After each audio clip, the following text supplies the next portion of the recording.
শ্রাবণে লিখেছেন সুকুমার রায়।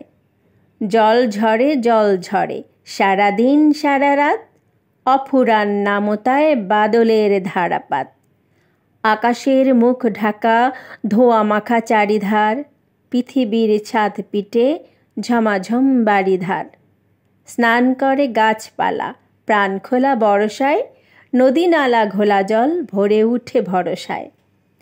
উৎসব ঘনঘোর উন্মাদ শ্রাবণের, শেষ নাই বরসার প্লাবনের। জলে জলে জলময় 10 দিক টলমল, অবিরাম একই গান ঢালো জল। ধুয়ে যায় যত তাপ জর্জর গ্রীষ্মের, ধুয়ে যায় রৌদ্রের স্মৃতিটুকু বিশ্বের। শুধু যেন বাজে কোথা নিঝুম ধুক ধুক, ধরণীর আশা ভয়, ধরণীর সুখ দুঃখ।